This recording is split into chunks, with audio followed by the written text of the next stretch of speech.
We're told that weak money means a weak nation. But what if that's not true? What if the smartest economic power in the world chose to keep its currency weak, on purpose? That's exactly what China did.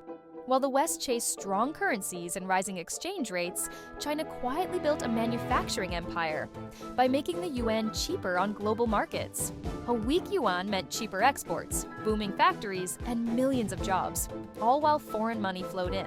It wasn't an accident, it was a strategy, one that changed the balance of global trade forever. We've all been told the same story. Strong nations have strong currencies, and weak nations have weak ones. It sounds simple, logical, even patriotic. But what if that's not how global power really works? In the modern world, money isn't just value, it's a weapon. And sometimes, the most powerful thing a nation can do is make its own currency weaker. When China began opening its economy in the late 20th century, it faced a choice: let the yuan rise naturally and risk losing competitiveness, or keep it artificially cheap to flood the world with affordable exports. China chose the second path, and it changed everything. By pegging the yuan to the US dollar and tightly controlling its exchange rate, China made its goods irresistible on the global market. Western companies couldn't compete. Factories closed, while China's production exploded, from toys and textiles to electronics and steel. Every time the yuan stayed low, China's exports surged, foreign reserves piled up, and millions were lifted out of poverty. The West accused China of currency manipulation, but from Beijing's perspective, it wasn't manipulation. It was strategy. In a world where trade equals power, China realized something the West forgot. You don't always win by making your money stronger. Sometimes you win by making it work harder. To understand how China reshaped the global economy, you have to understand one thing: it never let the market decide the yuan's value. In 1994, China unified its exchange rate and effectively pegged the yuan to the US dollar. That meant the Chinese government, not traders, not global markets, set the price of its currency. Through the People's Bank of China, the state tightly controlled how much the yuan could rise or fall. It bought and sold massive amounts of US dollars to keep the exchange rate low. Every time global demand pushed the yuan upward, the central bank stepped in, printing more of its own currency, buying dollars, and flooding the market with yuan to keep it weak. To the outside world, it looked like manipulation. To Beijing, it was precision engineering. A weaker yuan made Chinese goods cheaper overseas, from clothes to smartphones, while keeping foreign products expensive inside China. That imbalance meant one thing: exports exploded. Foreign investors and corporations rushed in to take advantage of cheap production costs. Western consumers got lower prices, and the profits, they flowed back to China. By the early 2000s, China's trade surplus ballooned, and its foreign reserves became the largest in the world. The yuan wasn't free, it was managed with purpose. China had built a financial firewall, one that protected its industries, fueled its rise, and gave it quiet power over global trade. The world was about to feel the effects, and not everyone would benefit. China's weak currency strategy didn't stay inside its borders, it reshaped the world economy. As the yuan stayed low, Chinese exports flooded global markets. Factories in Europe and America closed. Manufacturing jobs disappeared. Entire towns that once built cars, electronics, and steel saw production move to China, where costs were a fraction of what they used to be. For Western consumers, it felt like a miracle. Everything got cheaper. Phones, clothes, furniture, even electronics dropped in price. Inflation stayed low, and shoppers loved it. But behind those bargains was a hidden cost: industrial hollowing. China, meanwhile, became the world's factory. Millions of workers entered the global economy, producing goods faster and cheaper than anyone else. The country's GDP soared, foreign reserves exploded, and political influence followed. What looked like currency manipulation from the West was in reality strategic economic warfare. Every undervalued yuan strengthened China's export machine and weakened its competitors. While the West borrowed and consumed, China manufactured and saved, until the balance of global power quietly shifted east. By the mid-2000s, China wasn't just making products, it was financing the very countries buying them, holding trillions in US debt. The student had become the creditor. A weak currency had built a strong empire, not through conquest, but through commerce. And the world was only beginning to understand what that really meant. By the mid-2000s, China's currency policy had done its job almost too well. Its trade surpluses were massive. Foreign reserves had passed the trillion-dollar mark, and Western governments were getting nervous. The United States accused Beijing of currency manipulation, claiming the artificially weak yuan was stealing jobs and distorting global trade. Pressure built from the IMF, the G7, and major trading partners.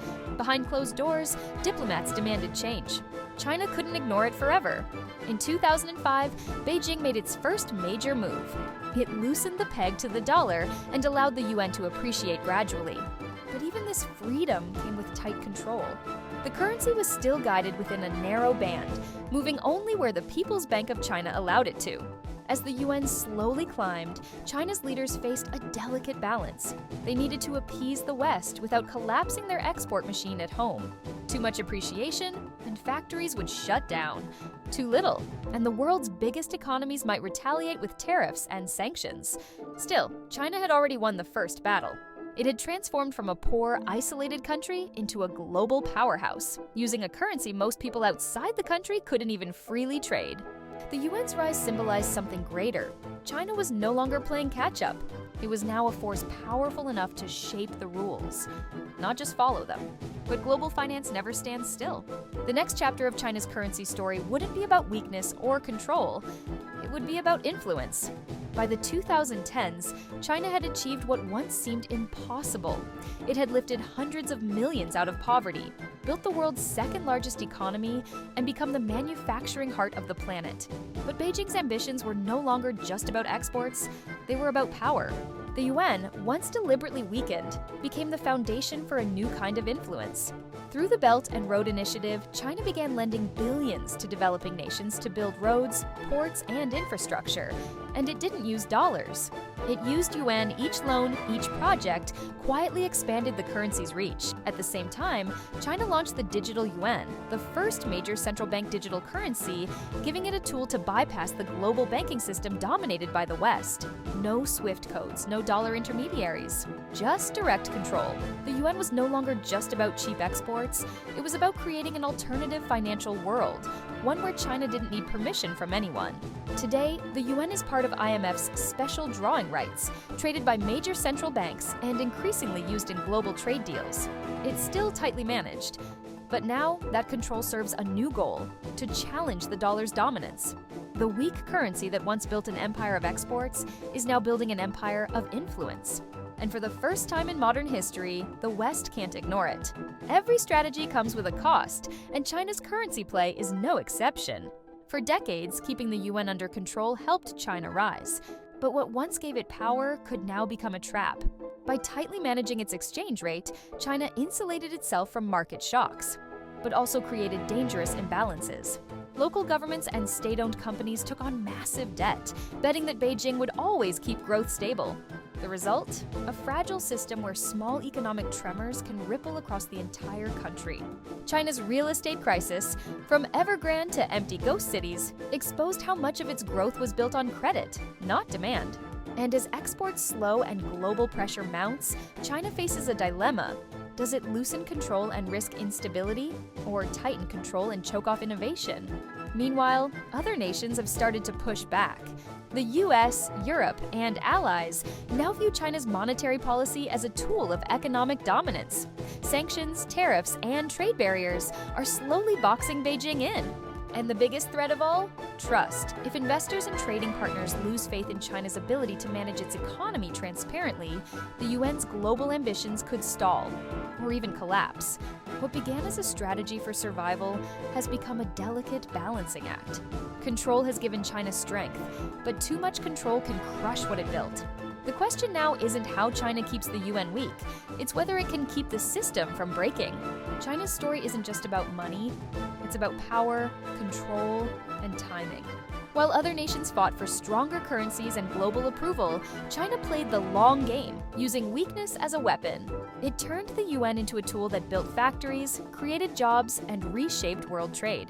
But it also revealed something deeper. In economics, perception is everything. A strong currency doesn't always mean a strong nation, and a weak one isn't always a failure. Sometimes strength hides in strategy. The lesson? Money isn't just a medium of exchange. It's a mirror. reflecting how a country sees itself and how it wants to be seen. China used that mirror to project discipline, growth, and control. But as the global financial system shifts, even the most careful strategy faces a simple truth. No one controls the market forever. History has shown that empires rise and fall not just on armies or politics, but on the trust people place in their money. And that's the real power and the real danger of China's financial story.